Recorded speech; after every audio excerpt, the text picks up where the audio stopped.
Israel के जो Netanyahu की तरफ से बयान आया है कि लेबनान के लोगों से उन्होंने अपील की है कि वो हिजबुल्लाह का साथ देना छोड़ें, उसे बाहर करें। और इस तरीके से यहां पर नेतन्याहू खुद इस बात की पुष्टि करते हुए नजर आ रहे हैं कि हिजबुल्लाह का जो नया चीफ है, जो हिजबुल्लाह नसरुल्लाह के मारे जाने के बाद उसका उत्तराधिकारी बना, यानी हाशिम सैफुद्दीन, वो हमले में मारा जा चुका है। और इस समय एक बार फिर से वो स्थिति आ गई है हिजबुल्लाह के सामने कि जब वो नेतृत्व विहीन है, यानी कि फिलहाल उसका कोई हेड नहीं है, उसका कोई नेता नहीं है। और लगातार हिजबुल्लाह के जो अलग अलग कमांडर हैं, अलग अलग जो विंग्स हैं हिजबुल्लाह के, उनको टारगेट इजराइल कर रहा है और उनको ढेर किया जा रहा है। कोशिश इजराइल की यह है कि लेबनान में हिजबुल्लाह की कमर तोड़ दी जाए।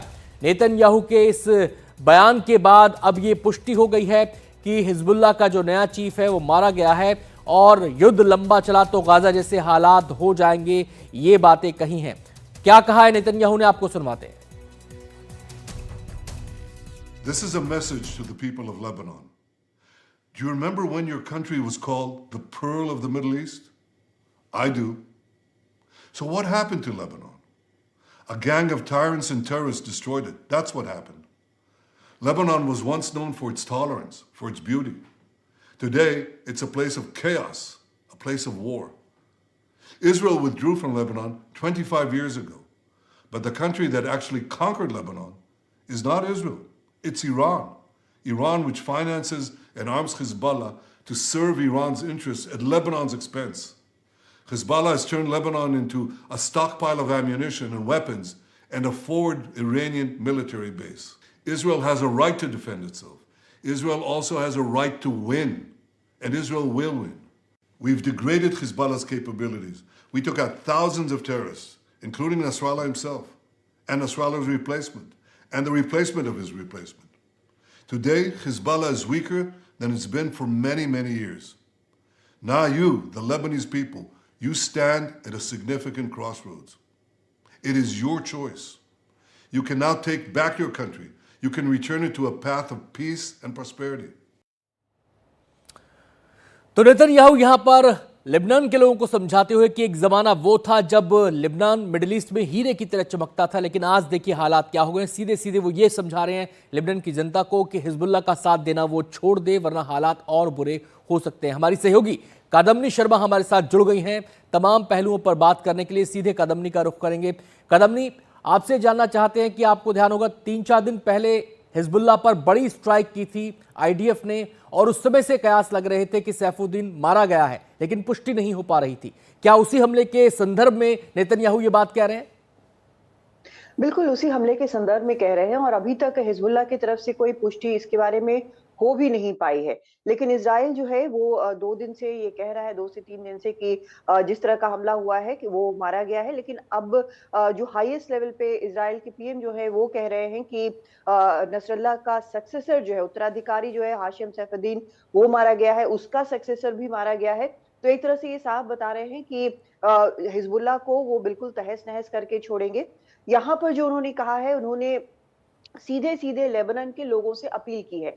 कहा है कि हिजबुल्लाह के कारण उनको इस युद्ध में खींचा गया है, और इस वक्त हिजबुल्लाह जो है वो सबसे कमजोर स्थिति में है कई दशकों में। अगर लेबनान के लोग ठान लें तो उनको बाहर निकाल सकते हैं और यहाँ पर शांति हो सकती है। उन्होंने ये भी कहा कि वहां पर इजराइल नहीं है जैसा कहा जाता रहा है, जो आशंका जताई जाती रही है या आरोप लगाए जाते रहे हैं हिजबुल्लाह या बाकी या ईरान की तरफ से, कि फिर से एक बार वहां पर काबिज होना चाहता है इजराइल, जमीन कब्जा करना चाहता है। तो उसके संदर्भ में वहां पर नेतन्याहू ने जो बयान दिया है, कहा है कि 25 साल से वहां पर इजराइल नहीं है, लेकिन ईरान जो है उसने लेबनान को एक मिलिट्री बेस बना दिया है। ये नेतन्याहू का आरोप है। तो वो कह रहे हैं कि इन लोगों को, हिजबुल्लाह को निकाल फेंकने का ये वक्त है, और अगर ऐसा नहीं होता है और युद्ध लंबा चलता है तो फिर गाजा जैसे हालात वहां पर भी हो सकते हैं, जो कि बेहद ही एक खतरनाक बात है, कम से कम लेबनान के लोगों के लिए, जो हर वक्त हर रात एयर स्ट्राइक से इजराइल की तरफ से झेल रहे हैं।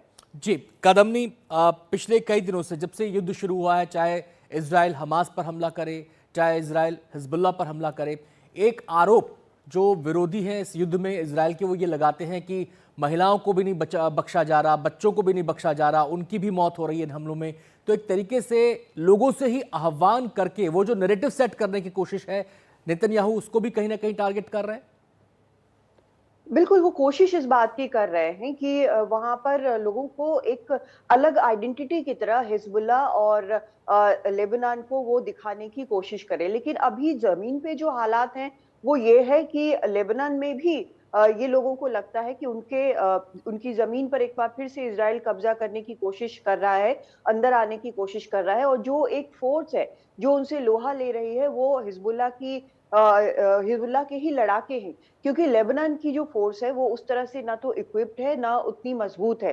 तो हम देख रहे हैं कि चाहे वो एयर स्ट्राइक्स हो, उसमें भी हिजबुल्लाह को इजराइल निशाना बना रहा है, उनके इंटेलिजेंस हेडक्वार्टर्स को या उनके मुख्य हेडक्वार्टर्स को, उनके लड़ाकों को, या फिर जो दक्षिण लेबनान में जो जमीनी लड़ाई चल रही है वहां पर भी हिजबुल्लाह ही उनसे लड़ रहा है। जी। हिजबुल्लाह के बयान आते हैं कि उनको पीछे धकेला गया है, दूसरी तरफ इजराइल के बयान आते हैं कि हिजबुल्लाह की सुरंग को नष्ट किया गया है, उनके हथियार को, उनके रॉकेट वगैरह को नष्ट किया गया है। तो फोर्स सामने वही दिखता है, लेकिन यहाँ पर उनकी कोशिश है कि दोनों को अलग-अलग दिखाया जाए।